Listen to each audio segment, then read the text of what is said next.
Assalamualaikum warahmatullahi wabarakatuh. Bagaimana kabar semuanya? Pada kesempatan kali ini, saya akan membahas materi tentang paparan deskriptif, naratif, argumentatif, persuasif mengenai produk, barang, atau jasa.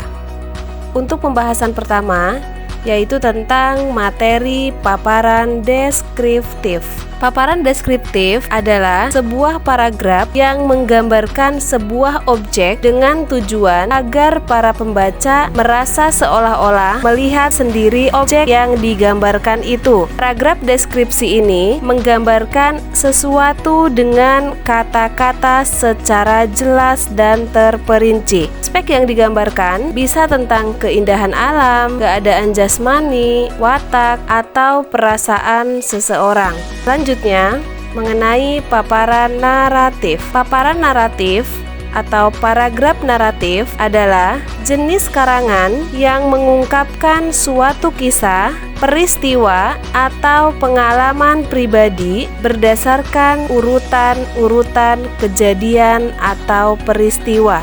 Paragraf naratif merupakan paragraf yang berisi tentang pemaparan suatu kejadian yang dirangkai dalam kesatuan waktu. Selanjutnya, paparan argumentatif. Paparan argumentasi atau argumentatif di sini adalah sebuah paragraf yang gagasan utamanya dikembangkan dengan memaparkan pendapat, ulasan, pokok bahasan, dan ide pribadi penulisnya. Tujuan dari paragraf argumentasi di sini yaitu untuk meyakinkan serta mempengaruhi pembaca agar mempunyai pendapat yang sama dengan pendapat penulis.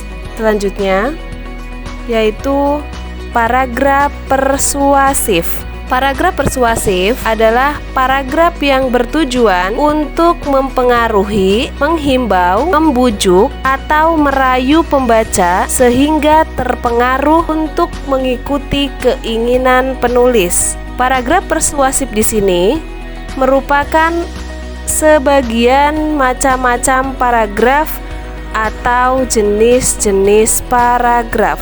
Selanjutnya, di sini ada jasa. Jasa adalah setiap tindakan atau perbuatan yang dapat ditawarkan oleh suatu pihak kepada pihak lain, yang pada dasarnya bersifat tidak berwujud fisik dan tidak menghasilkan kepemilikan sesuatu. Produk jasa di sini bisa berhubungan dengan produk fisik maupun tidak. Saya akan mencontohkan produk atau jasa yang dipaparkan secara deskriptif, naratif, argumentatif, dan persuasif.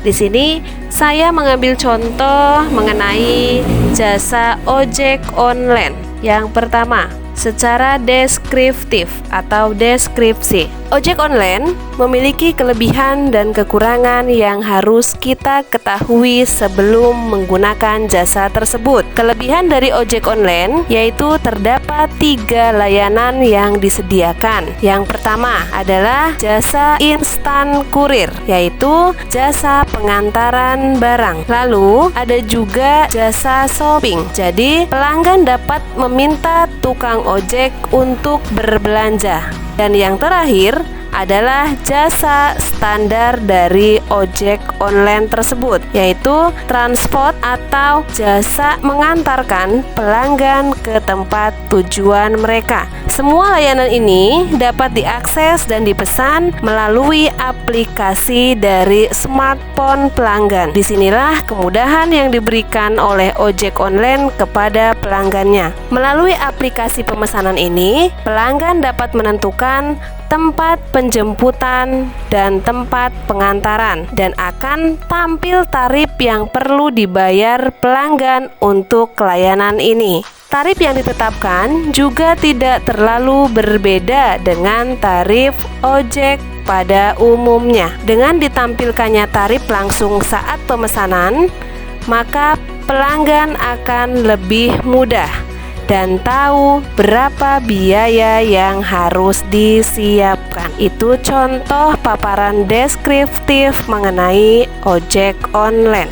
Yang kedua, secara naratif. Di zaman sekarang, banyak orang bepergian menggunakan kendaraan pribadi, namun seringkali terjebak macet. Maka dari situ kebanyakan orang menggunakan alat transportasi yang canggih, yaitu seperti ojek online. Kemudian, secara argumentatif, pengalaman saya pribadi menggunakan jasa ojek online sangatlah memudahkan hidup dan memangkas biaya transportasi dengan sangat signifikan. Memudahkan karena kita bisa lebih cepat mendapatkan tumpangan dan bisa berkomunikasi dengan drivernya.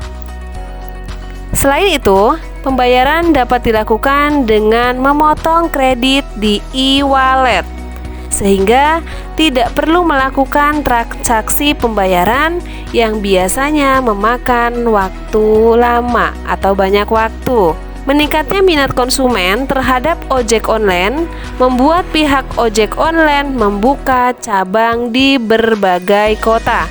Misal, kota Bandung, Bali, Surabaya, dan Makassar. Tidak menutup kemungkinan ojek online akan membuka cabang di berbagai kota lainnya. Dengan adanya ojek online, tidak hanya memberikan manfaat kepada konsumen, tetapi juga memberikan manfaat bagi masyarakat luas dengan membuka lapangan kerja baru sehingga dapat mengurangi angka pengangguran. Keempat, secara persuasif. Dengan adanya ojek online dapat memberikan kenyamanan dan mempersingkat waktu Anda, sehingga tidak perlu lagi menunggu kendaraan terlalu lama karena dengan ojek online dijamin terhindar macet sampai tujuan. Itu adalah contoh jasa yang dideskripsikan menggunakan paparan deskriptif, naratif, argumentatif, dan persuasif. Saya cukupkan untuk pembahasan kali ini. Wassalamualaikum warahmatullahi wabarakatuh.